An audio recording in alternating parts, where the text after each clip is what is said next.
our other two panelists, that we're going to wait 2 minutes for people to come in, and then we start the conversation officially. And I'll, in the meantime, introduce all of you to each other. Maria is a member of the European Parliament. Hi, Jane. Yves is the head of unit for sport in the European Commission, and Samantha is an amazing, amazing human being that as a former Olympian and a great fitness expert. And I was reading the notes, and I was like, oh, it's not every Wednesday you can be on a call with an Olympian. It's a pretty cool week when you get to. I'm feeling the same way, and it's not every day I get to be on with somebody, a member of Parliament. It's pretty exciting for sure. Equally starstruck. It goes downhill from here. I know the team at EU40 quite well. Actually, I met them before MEP was even attached to my name. So we've a short history, but a very grateful history when it comes to EU40, and their events are always different. Always attracting just different perspectives, which is important. Today we're doing the same, and the focus today is on both physical and mental health, and will be the conversation. And I think we can officially start. We are live on YouTube, and thank you very much for all attendees, people watching us right now. Thank you to our panelists for joining today. It is very important during these lockdown times that citizens are empowered to not only take care of themselves physically, but mentally. And that's what we're going to talk about today. And with that being said, the format of today's conversation will be 3 minutes for each speaker for an opening statement. And then we're going to have a Q&A that is going to be a conversation on this topic. Then our participants can add questions on the Q&A option, and we'll also ask these questions of the panelists and go from there. Yeah. And with that being said, I'm going to give the floor to Samantha.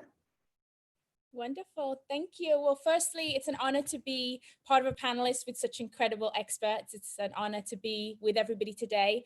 And so, as you guys have heard already, my name's Samantha Clayton, and I'm a former Olympian of the British Olympic team. I competed in the sprints in the year 2000 in Sydney, Australia. And I'm one of 2 Olympians in my family. My sister has been to 2 Olympic Games, but she's a Winter Olympian. I was a Summer Olympian, so a very sporty family.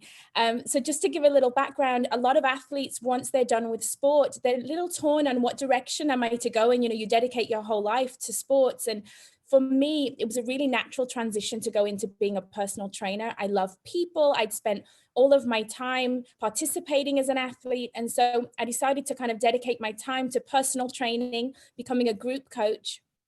And then went on to work at a university coaching athletes at Pepperdine University in the United States. I live in Los Angeles. And so I've had a pretty beautiful journey from personal training, working directly with individuals, to kind of expanding into a group setting, to focusing on, specific sport, specific exercise.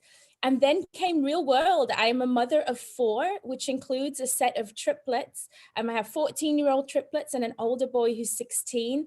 And I really believe that part of my journey really helped me to understand the importance of staying active and staying healthy, probably even more than it was important during my athletic days. Because in order to be a good mom, you have to take care of your body, you have to have a lot of energy, and you realize the importance of a routine.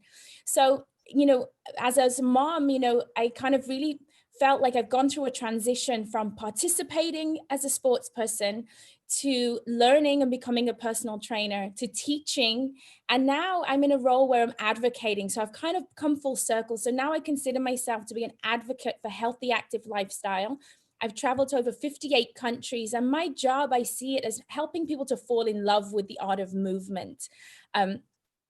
Exercising is just so important for physical health, for mental health. We can gain a lot of body confidence. It raises our self-esteem. Exercise has been known to release endorphins in the body to give us that really, good rush of hormones to make us feel good.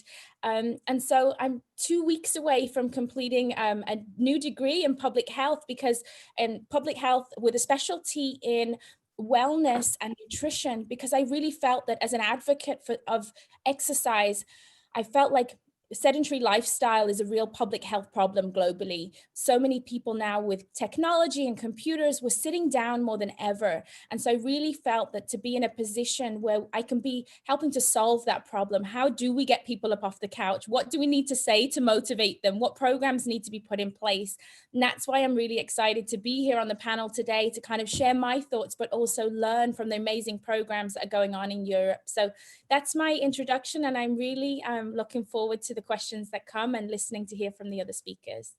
Amazing. Thank you very much, Samantha. There's a lot that I know we are going to learn from you today. And with that, I go to active campaign. And I think Yves here has a lot to share with us in regards to what is the Commission doing to make sure that citizens are empowered to stay active. And with that, Yves, the floor is yours. Thank you very much, Daniela. Thank you for inviting me. It's really a pleasure to participate in this panel.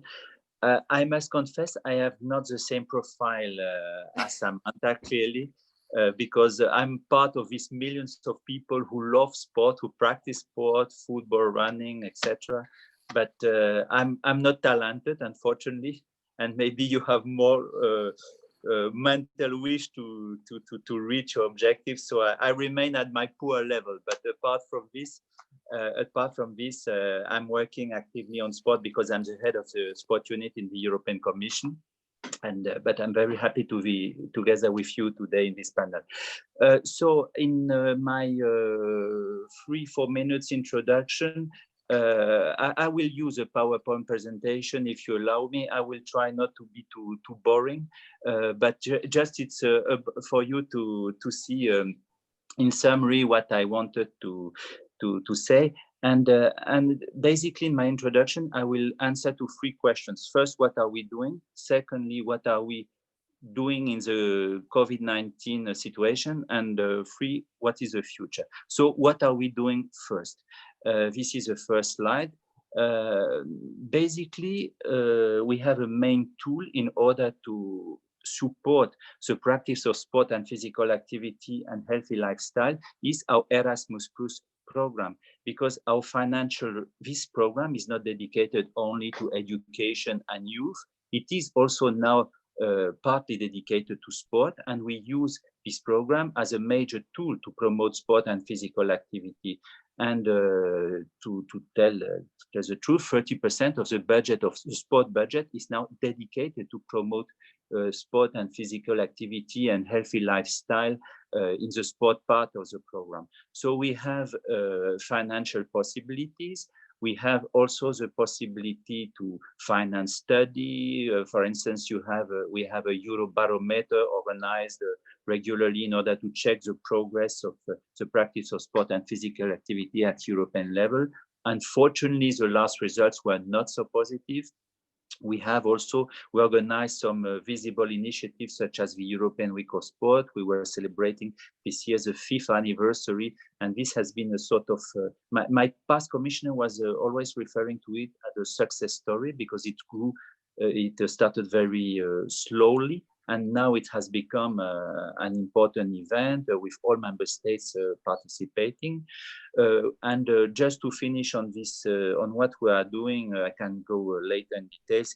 3 years ago, 3 commissioners launched what was named the Tartu Call for a Healthy Lifestyle. It was a political initiative in order to take commitments for the Commission to promote this healthy lifestyle.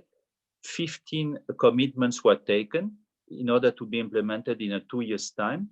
They were all of them implemented, and now we are going to enter in a second phase because my new commissioner, Commissioner Gabriel, is very interested in continuing the work started with the Tartu Call, but this will be let's say for the coming months, and we will be more precise on the details later. So now let's move to the second slide. What is, how are we facing the COVID-19 crisis? I will speak about our activity, now not in sport in general, because sport has been strongly affected, as you know, by the COVID, as all sectors. At the Commission's level, first of all, we consider that sport in itself is a tool of prevention for the COVID, because we have discovered during this crisis how useful and how important it was to have a regular physical activity and to have a healthy lifestyle. So I think this policy and this sector has gained legitimacy during this COVID-19 crisis.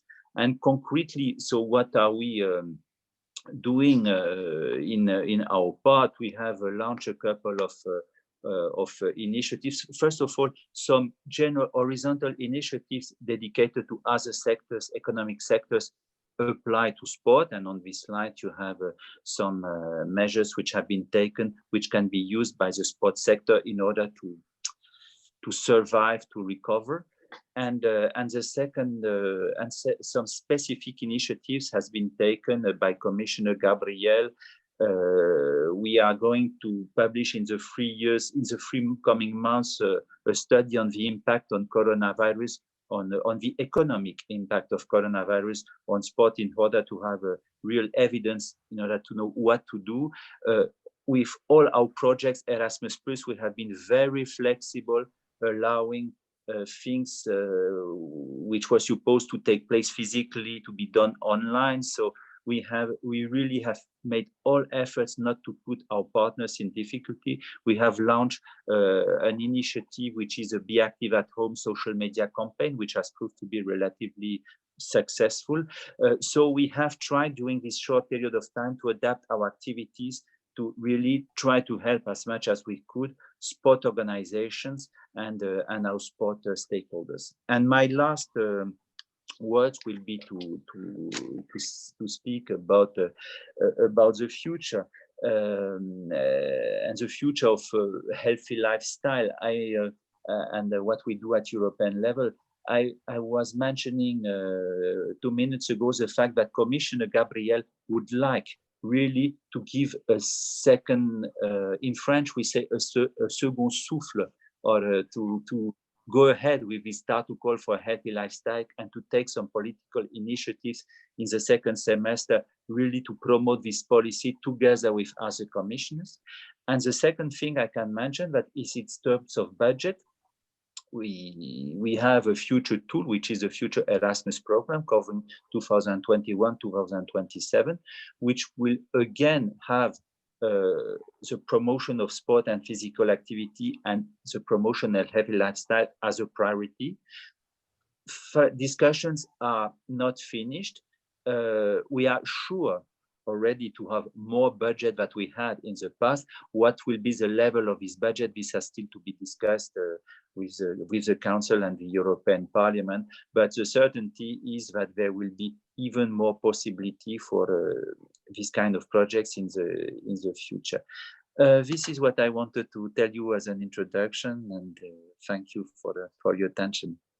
Thank you very much, Yves. It is great to see all the different initiatives that the Commission is committing itself to in regards to sport. And I very much look forward to going a little bit more deeper into this.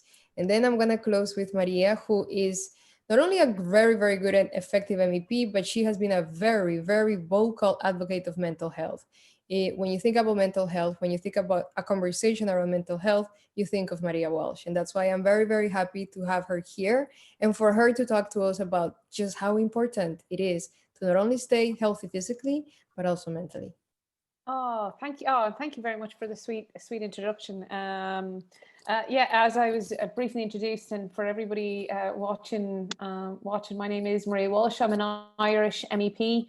I sit in my Irish party, and my home party is Fine Gael, when we're currently a caretaker government. And then on the European Parliament side, I sit within the European People's Party, so the EPP is short.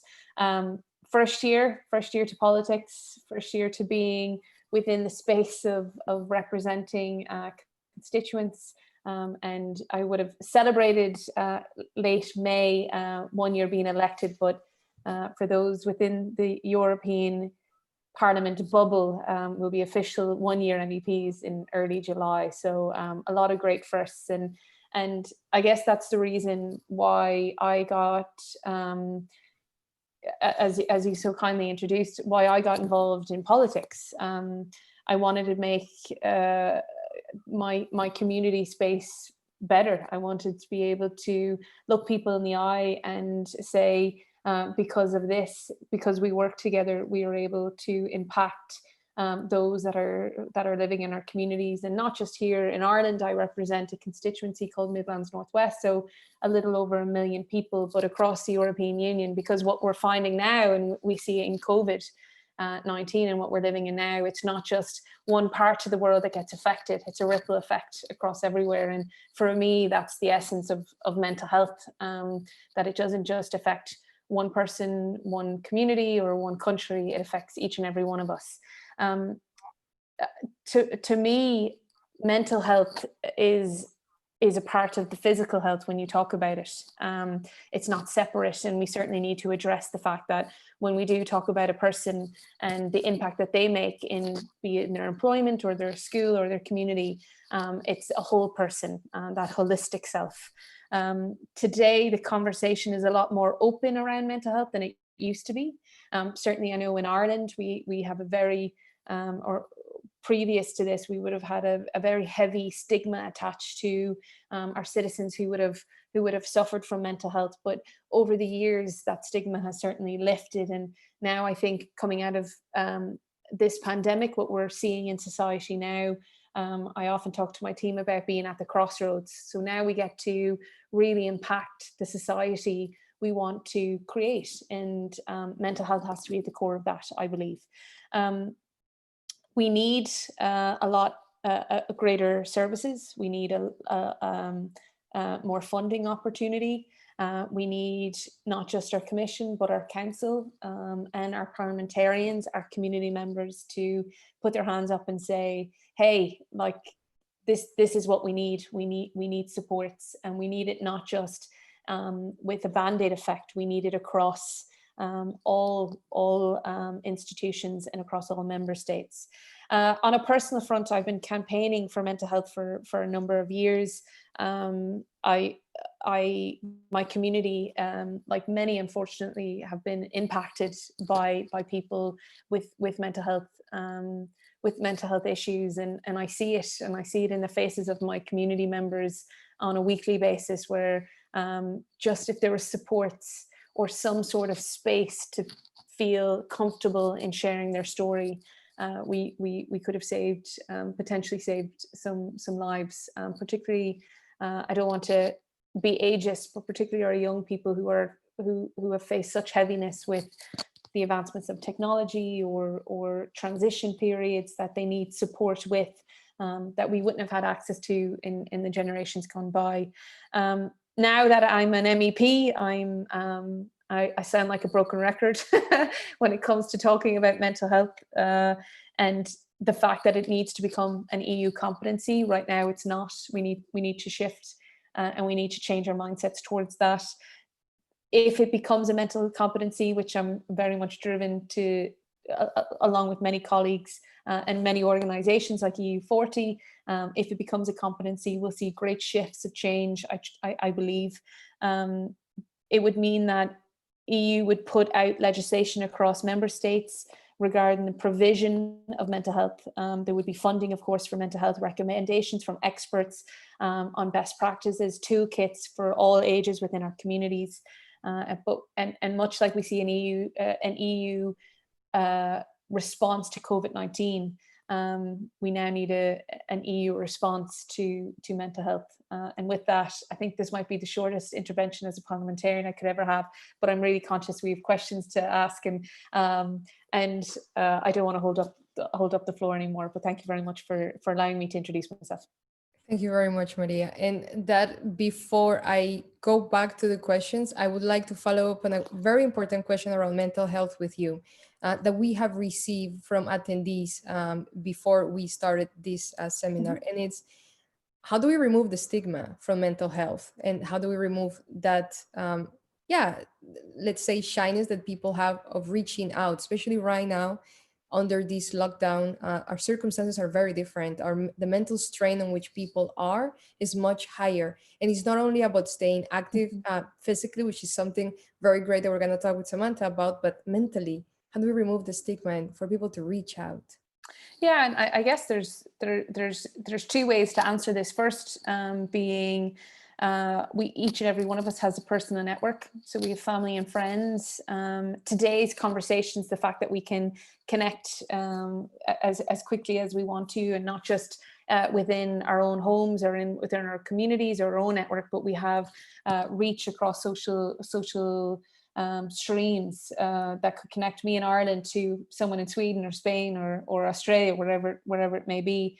And we need to open up that dialogue a lot more. We need to be vulnerable in using that voice.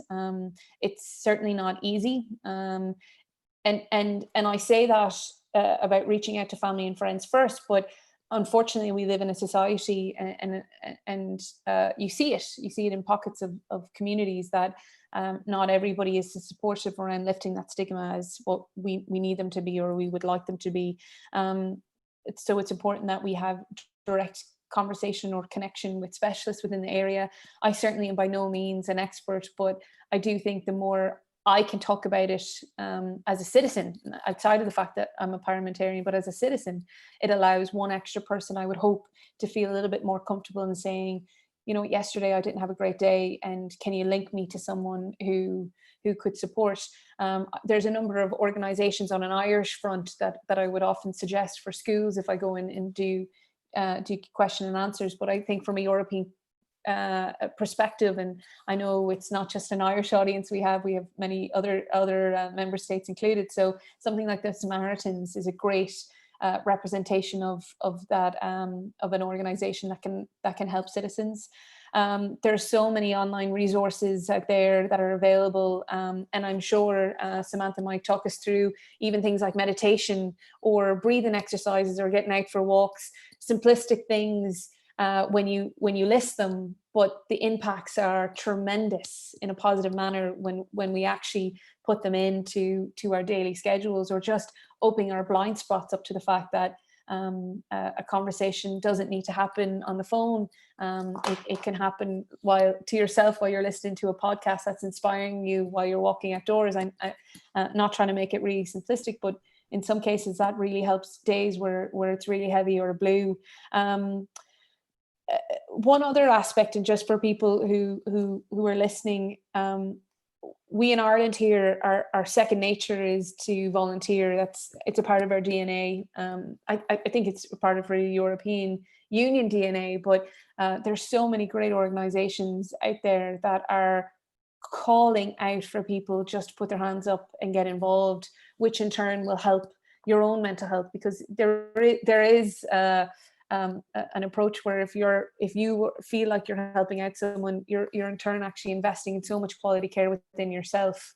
And I mean, I know myself, I since COVID started, we have our local football organization here has started a volunteer service where we're just delivering groceries to those that are self-isolating or can't get to a store. And I can tell you that I look forward to when I do trips like that, because it allows me to feel that I'm creating a physical change in the world, and that when you have an older citizen waving out the window to say thank you for dropping off their groceries, you feel like I might have been the only person that he's seen that day, and we had a great exchange while we might be shouting through the window pane for safety measures, but that makes tremendous impact. And you know, when we talk about it from a European level, of course, we need so much systematic change to look at mental health as a competency. Unbelievable change, but it's possible.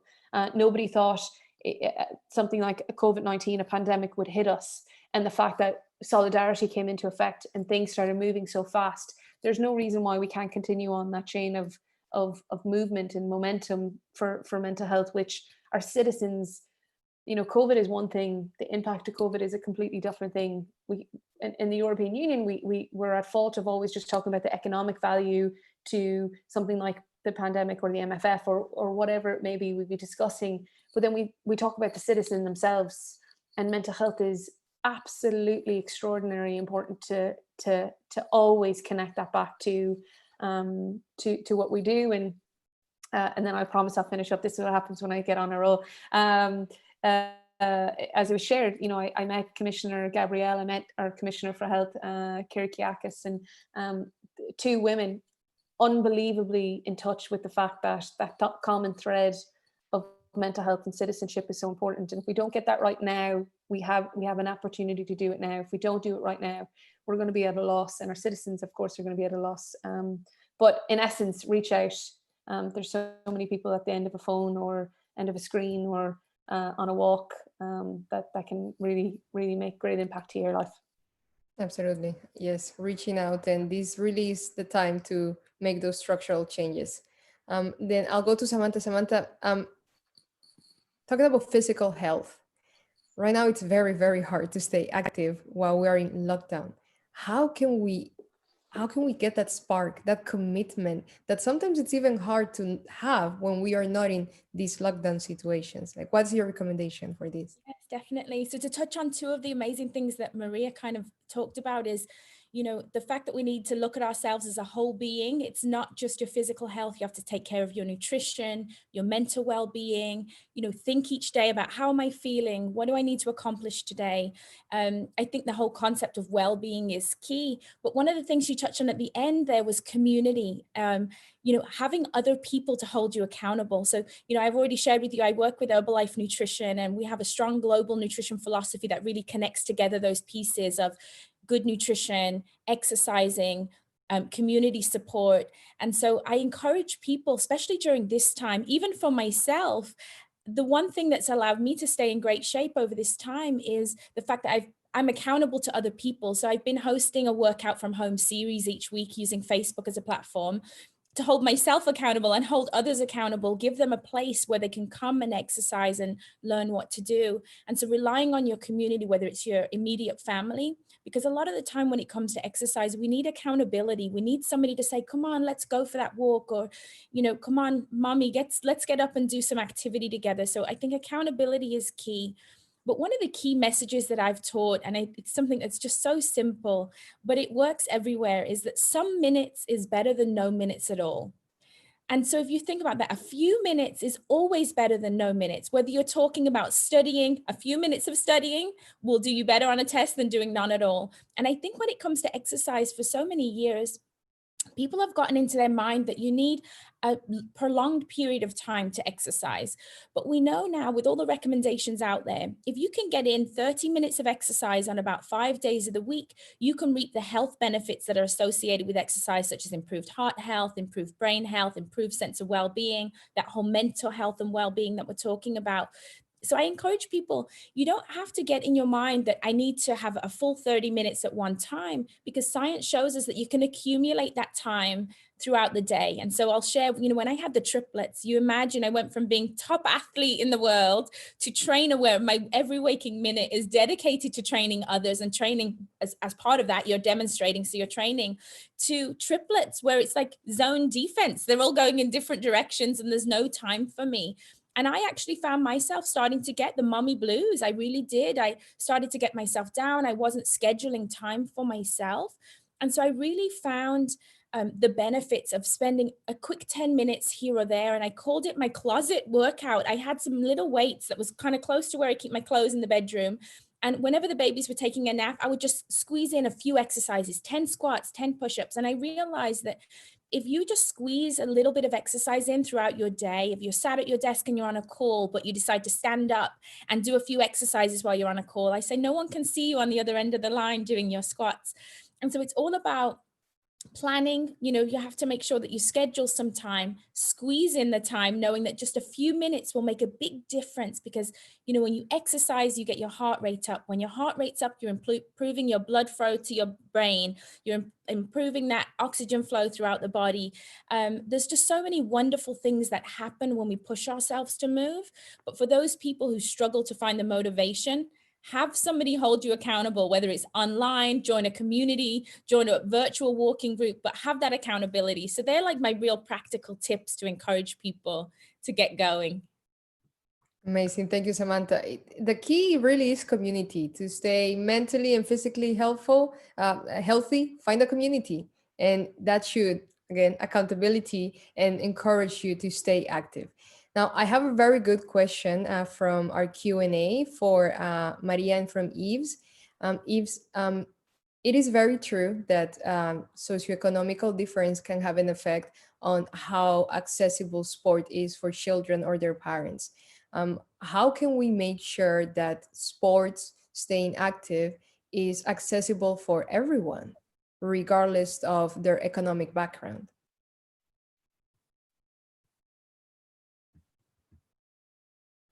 You are muted. Yes.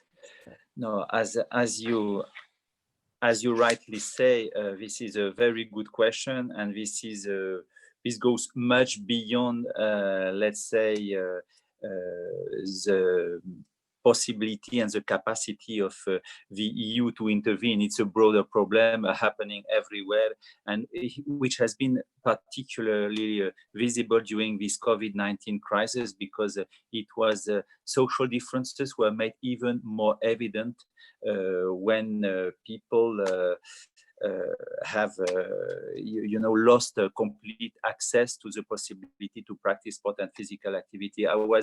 We were just, because before this webinar we were joking, and I was explaining that during this COVID-19 crisis I was practicing a lot of sport, but I know that it was because I'm lucky enough to have in my house a running machine where I can do it. And so I'm very aware of this chance that I have, which is not the chance of everybody. So now what can we do, or how can we contribute better? Because you know that in sport, we must always remember that the EU and the European Commission is just an actor, not the only actor, and not the main actor, because member states, sport federations, regions, all organizations, all the civil society have from time to time, in a way, a very important impact. And what we can do is just contribute to what we can contribute. And on this, I would just say one or two general things, is that what we do is really targeting grassroots sports and integration through sport. You know very well that we have a couple of tools at EU level. One of them is Erasmus, but we have a couple of others. But one common point is that the focus is grassroots sport. It's not professional sport. We have a lot of respect for professional sport. We love professional sport, and we know that it's a source of growth and job. And we must never forget that sport creates jobs and professional sport creates jobs.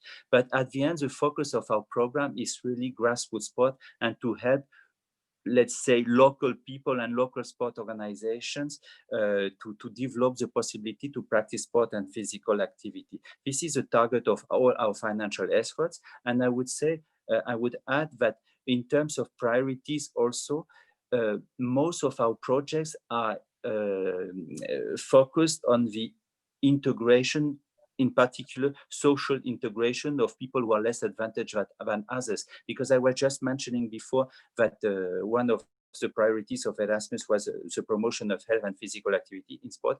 The second one, and the first one, let's say, in sort of importance, is social inclusion through sport. And beyond the Erasmus, you are also maybe aware that there are pilot projects and preparatory actions, which are financial tools, which are voted by the European Parliament every year. And 5 years in a row, we have specific additional funding dedicated to social inclusion, in particular of refugees through sport. So this is what I want to mention. We do these efforts with our tools.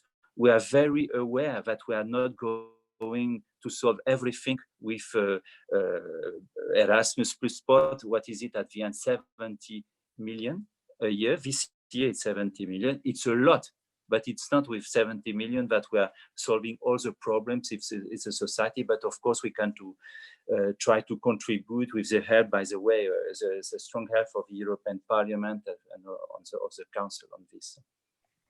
Yeah, I'd love to kind of second in on that, Yves, in that, for myself, when you talk about socioeconomics, I was raised on a council estate in Birmingham with a single mom. And I really looked to how sport was integrated at that grassroots level through my school. We had, the school programs that came in where they have athletes come in and chat with you and encourage you to get out into the community. And then my coach was a volunteer coach. He was a volunteer. My sister's coach was a volunteer. We didn't have the money for the supplies that we needed. And it just really does show the benefit of when there are organizations putting into the community. Like you said, it doesn't only make athletes. I look at my journey, I look at my sister's journey. They're making people who can make a difference in the world. So for somebody, you have sports, you go in, as a youngster, and that's your dream, to make the Olympics, but you realize that the impact you can make by having just that opportunity, somebody invest in you, even if it's just a small amount with small programs, that volunteer investment from the community can go a long way. And a lot of athletes then go on to impact the community in so many different ways, especially if they go ahead and give back. So it touches back on what you said, Maria, where the volunteer organizations getting out there and doing your part with the help of the sorts of programs that you're setting up, Eves, I think that really completes the cycle, right?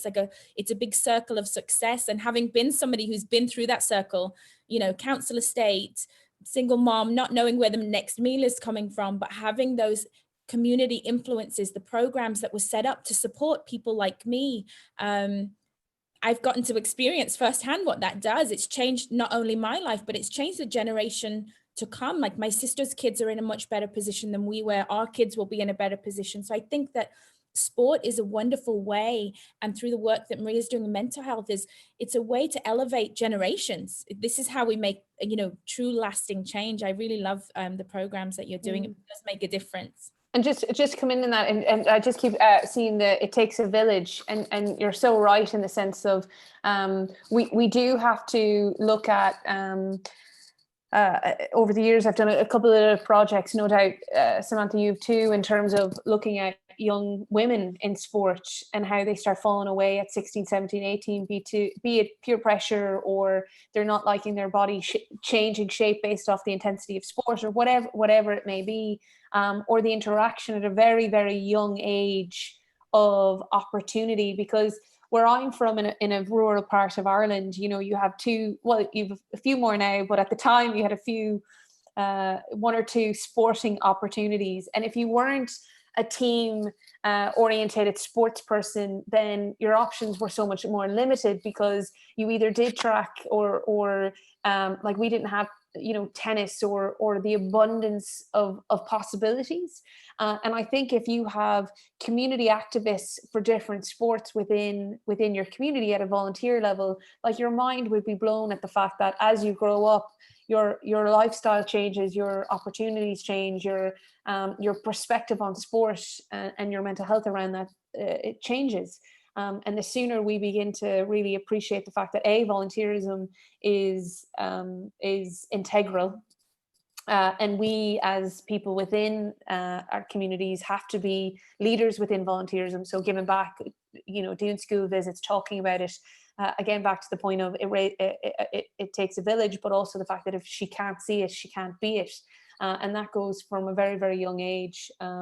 So we have a lot of work to do, but I think so many great people are doing such small little bits across the European Union, across the world. We just need to connect them a little bit faster in legislation or more funding. So, and when I say that, I mean a pilot project might come out of Commissioner Gabrielle's remit, but maybe it's for 3 years. And if it works, right, what's the extension of that? So it doesn't fall away. So that you're constantly having an opportunity to continue on that piece of journeying, and I think that's maybe where we fall down as parliamentarians or people within government, that we're like, right, we've ticked the box, that worked for 3 years, right, we'll wash our hands, we'll move on to the next community. Where it's in actual fact, we can't just keep band-aiding issues. If you Samantha, I can only imagine if your volunteer coach decided, right, after 3 years, we're done now.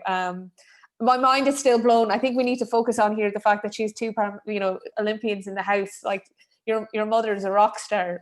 Your mother's an absolute rock star. Yeah. It takes a village for sure. And I think what you touched on as well there is, you get these programs going, but then I think it kind of takes my mind to the space of like corporate social responsibility programs, you know, so many more corporations are really waking up to the fact that they have to get involved in the social issues. They have to get involved in the fact that, you know, people need to get active, people need to get healthy. And that's where I feel like I'm really lucky at Herbalife, because we really do put back into the community from that corporate level. So I think that as the government gets programs going and prove that they work, bringing in those corporate allies to help, I think makes a huge difference as well. It just shows that it really does, and it takes a village from all senses, right? From the top all the way filtered down to the grassroots.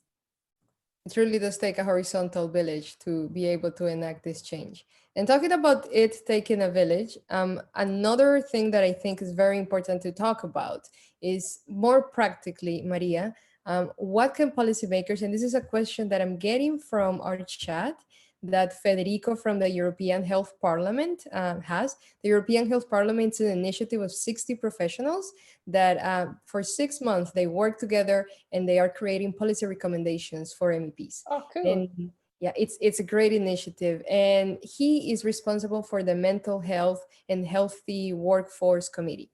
And he wants to know what can policymakers concretely do in regards to measures to guarantee a work-life balance, because it's also very closely connected to our You're probably asking the worst person about work-life balance, because I talk a good talk when it comes to mental health, but then my team often messages me at 10 o'clock at night going, please go offline, you're bothering us now. So and parliamentarians, work-life balance, we're getting better at it, I think. Well, I certainly am trying to, and COVID has certainly forced me to appreciate the fact that if you you focus on what you really want to achieve, but you can't fill a room from an empty cup, and the cup has to be maintained on a daily basis. It can't be just every 6 months you decide to, right, I'm going to run a 10K and give back to myself and eat well, and then it falls off the horse again. So for me, it's an endless love affair, me and work-life balance. But on a more serious front, I sit on the employment committee, and work-life balance, the directive is definitely coming into play. A directive was passed in the last mandate, if memory serves me right, and member states now have 3 years to enact it, and that looks at flexi work. It looks at remote working. It looks at the balance of hours and give an opportunity to our employees and employers to really look at the whole person again. It's like nobody wants to be sitting in a car or public transport for 2 hours every day to and from their place of work. If the opportunity is on the table for them to perhaps work from home 2 or 3 days a week and then come into the office, and that could shift mental health instantly if that even conversation was on the table. But then you got to look at the likes of our transport committee and what opportunities are for people within more urban built up areas where they can cycle to and from where they need to be or where they need to go. Is facilities from the Regi or the Culture Committee and funding coming through the Parliament to support the Commissioner and all commissioners in giving more greenery and less concrete, and that helps in terms of work-life balance too, because you have stuff at your fingertips. But from my perspective, and where I from a parliamentarian, so it's not a lofty dream thrown up and it gets deflated very quickly. It is around the employment committee and really how we can impact workers and those that are hiring them, that there is better support services, flexibility options on the table, either online or in office mental health supports there if you need be. A buddy system, I'd like to say buddy system, but someone who's just checking in with you, or I don't know if anybody else on the call remembers when we were in your senior cycle, or you're in a senior cycle and your first years came into your secondary school or that high school setting, and you got to watch a class and the power you felt because you had younger people looking up to you, and something like that could work really well. It's a jovial idea, but it's connectivity, it's conversation, it's openness, it's that authentic voice that we need to hear, and we need to protect our workers within that space, because otherwise, I think I've said it at EU40 events before, we could have the best trade deals, we could have the strongest currency, and if our citizens aren't coming outside their front door and feeling like they are positively able to impact the society they live in, everything else falls short.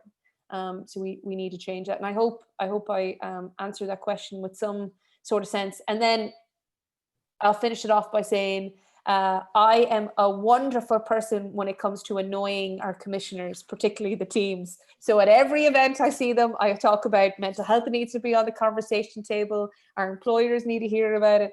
And bit by bit, you change. You just leave seeds and hope that at the end of a mandate that you have something to show for it. But for me, a passion project within the employment committee is to create a European year of good mental health, which would enact all members, all councils, all commissions, all friends of the European Union to just open their minds to what a work-life balance or a mental health strategy can look like from a European front. But Yves might have a better, this is where he puts me in my box and saying, well, this is actually what can be possible. Thank you, Maria. And with that, I actually do go to Yves. Oh, great. From his perspective. Yes, absolutely. Ask him the hard questions. Ask him the hard ones. By the way, yes, I would add something to what was said. But by the way, I saw that I am contributing to the chat, but I'm not aware. I'm not writing anything, so I don't know who is writing for me. But I can swear I'm not contributing to the chat. Maybe there is a mix between the names, but okay. But just to react just on the possibilities of policymakers to intervene, what can they do? In a way, I said it a little bit in my initial presentation. So what can be done under the Commission's angle is to first bring money, so support projects, help financially, then organize policy cooperation. This is done also at all levels, ministers, the technical level, etc. Provide evidence, so studies, things like that. Organize events to sensibilize, so to make awareness raising. And also, I would add that there were some policy initiatives already taken, such as we start to call for a healthy lifestyle. So this is a sort of palette of things which can be done. But now, what can be done better? Because we can always do better. And for the future, for the near future, I will just give you 2 or 3 ideas of possibilities of work. The first one is that we are going in the coming months to negotiate the future EU work plan for sport. You know, every 3 years, 3-4 years, there is a negotiation at council level about the future EU priorities in the field of sport. This will take place under the German presidency during the 6 last months of the year. So this is a golden opportunity for some subjects to be promoted and to be on the front line during 3-4 years in terms of events, in terms of policy initiatives, in terms of whatever works in the council, expert groups.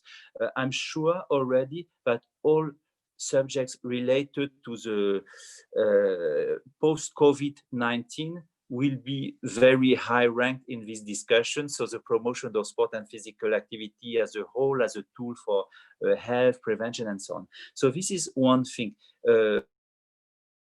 On this, the council, you can speak also, of course, to the commission, but the member states will be the one discussing in the council on these future priorities. The second thing is the follow-up of the Tartu call for a healthy lifestyle. On this, I cannot say too much because the commissioner will be the first one to say what we are going to do. But we are, for the time being, thinking about the future possibilities.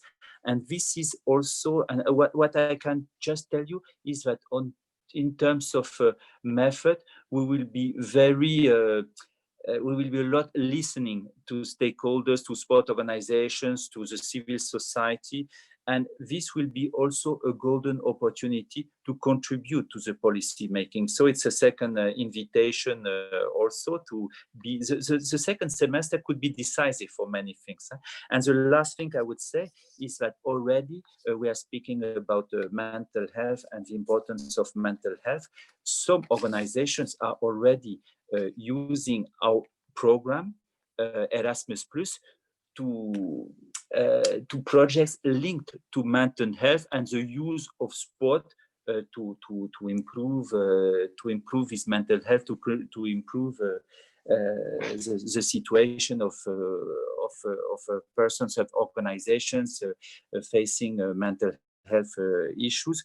So already there is this financial possibility, which we can be even more used in the future, because in the program, and this is not question at all, in our proposal for program 2021-2027, sport as a tool for health is underlined, and even more underlined than it was in the past. So these are, for the moment, let's say, possibilities, possible developments for the future, but which can respond partly to the concern raised. So. One more thing, Yves, to expand before I go back to Samantha. And it's a great question that we have from the Q&A. It's about the European Week of Sports that is coming in September. How can people get involved, especially youth organizations that are working on putting mental health at the forefront of conversations and creating synergies between physical and mental health? How can they get involved during the activities that are going to be taking place in these sports weeks in September? Yeah, but everybody is invited to be involved and can potentially be involved, and this is our dream. By the way, the success, in my view, the key success of the European Week of Sport, and this was a battle in the beginning, is that this is largely decentralized. It's not, the last thing to do would have been for the European Commission to arrive and say, this is what we have to do. So first day you do a sport in enterprise, the second day you target on. On the contrary, we have been extremely respectful of national differences, regional and local differences, approaches. In each member state, there is a national coordinating bodies, coordinating activity, centralizing things, also using the funds given by the European Commission. And this was really the key of success. And how can people be involved? Very easily. There is one national coordinating body in each member state. So this is a public, which is there is a website. Events can be labeled nationally. So it's very easy either to participate in an event which is identified as labeled, either if you are an organizer, to be part of the week and to have an official, let's say, stamp under very easy and light condition. So so I think that now the first year, it was not so easy to participate, because when you were in my village in Brittany, maybe not everywhere where there was an event linked to the European Week of Sport. Now, maybe not, it's not the case everywhere, but it's much more spread. And I think that people who want to be involved can be easily find some activity close to their place. Because I will finish on this. Another major element of the success is that the Commission, we are at the same time ambitious in this way and modest. Ambitious because we have great ambitions for the week, but modest because we know that we can, it's not us who will do the things, and the local organization and sports stakeholders are much more important than we are. And this is why we have a network of strong partners who are doing the work, and the strongest partners are there, the big federations, the Olympic movement, all the sport family. And this is why it is so spread now, and that you can find many activities in all member states, by the way. No, I will say, this was my last word. It was my last before the last. The last word will be the following. One of the key of the success for me was the number of member states participating. And I remember the discussions I had with Commissioner Vassiliou at that time, and I was telling her, if we have half of the member states participating, it will be a success. We had 27 out of 28 member states because of the flexibility we gave. And a key also to measure the success was, will the last one join or will some leave? After 2 years, the last one, Sweden, not to mention it, joined because they saw that they had an interest to join. And now we have reached a new step. Eastern Balkan countries and Eastern Partnership countries and Western Balkan are joining the week. So now in Georgia, Azerbaijan, Kosovo, you have people participating in the week, and very actively, I must say. Yesterday and today, we have a seminar precisely to preparing the European Week of Sport, and in very specific conditions. I'm sure it will be again a great success, even if it will be even more local with smaller events and less big things because of the COVID crisis, of course. Amazing. Thank you, Yves. Again, it does take a village, and the European Commission is a great example with the sports weeks that a village is the most effective way to encourage people, empower people. So before we close, I'm going to go for one last question for Samantha and one last question for Maria before we close. And Samantha, we haven't talked about something very important with our physical health, and that's nutrition. How important is nutrition? Because I think it also connects to our mental health. So how Definitely. important is nutrition in staying healthy? I think it's just even more important than activity. I think when you look at nutrition, it's something we all need, regardless of how active or inactive you are. Nutrition is what sustains our life each day. And one of the key things one of the key words that comes to mind for me when we talk about mental health is the word stress.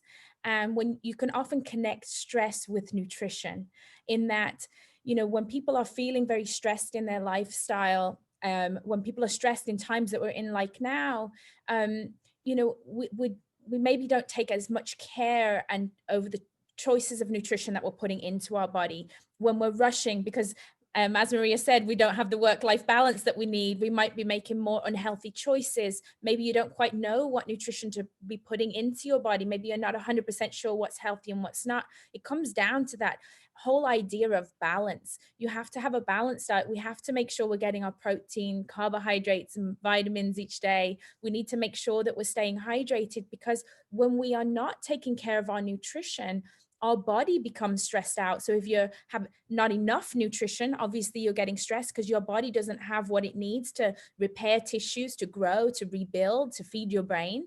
And when you have over nutrition, you're stressing your body in a different way. Now you're going down that, slippery slope with health in general, with internal health. And so nutrition, I think you can really tie to mental health in just so many different ways. And I think when you're giving your body what it needs, it's easier for your body to operate. It's easier for you to feel good each day. And I think, a lot of the foods that we eat, when you think about, how you feel when you're eating well, how you feel when you're hydrated, you have more energy, you can focus and concentrate more. And so it really is like truly key to that overall, we keep coming back to that word of well-being, but making sure that you're staying on point with your nutrition, because if you're stressed and you're eating too much, that's going to lead to weight gain, which is going to stress you out further.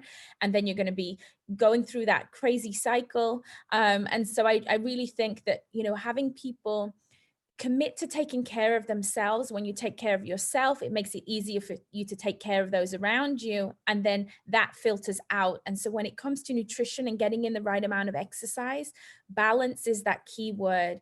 Making sure you're getting in those healthy foods, that you're paying attention to what you're eating. And while you're juggling that work-life balance, finding simple solutions and planning ahead, making your list of what you're going to eat for the week so that you're prepared when you do get home from a busy day from work. It's all about planning and preparation, and just that planning and preparation around your nutrition can help reduce your stress level, which then in turn makes you feel better. So I think when people kind of really see well-being and overall mental health as a cycle, and it's one that we can kind of just have to work towards every single day, a little step here, a little step there, eventually you get to a place where you're taking care of your body in the way that you need to, and you know, having that good sense of wellness for sure.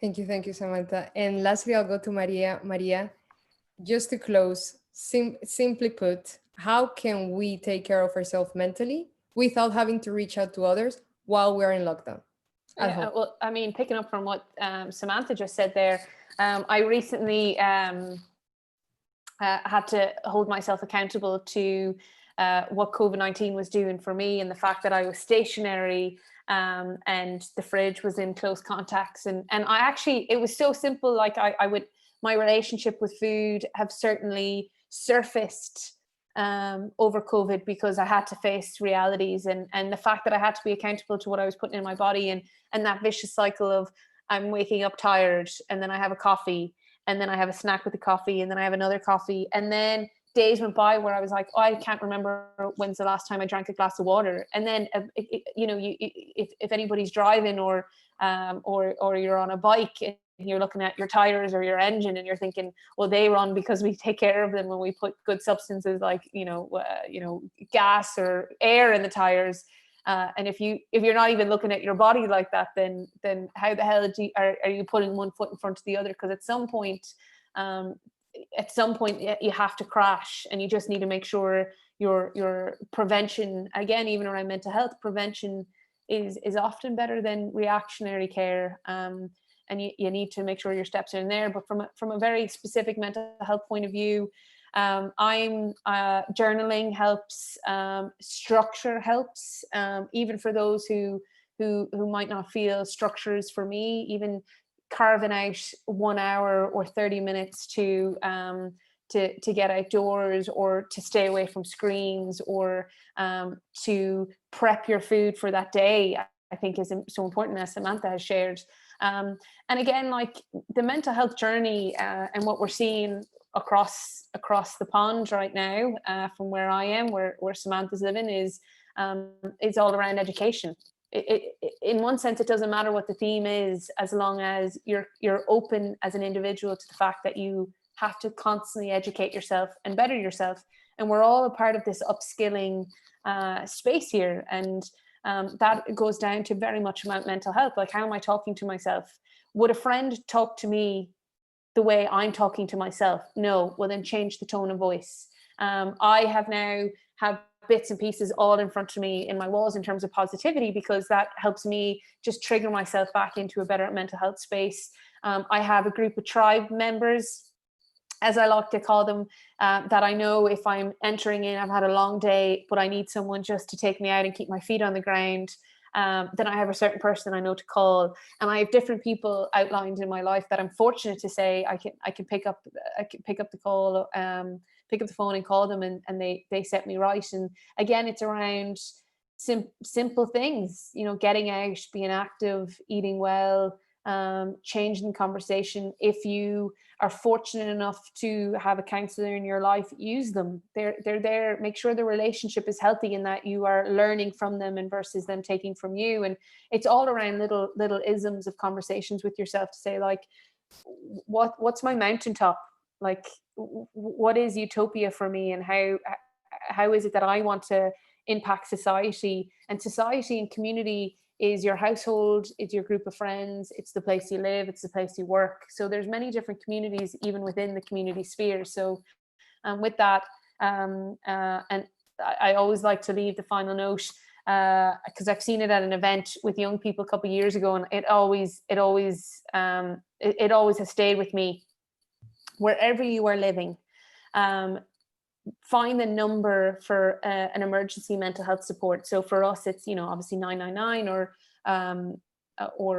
whatever emergency setting number in whatever country you're living in.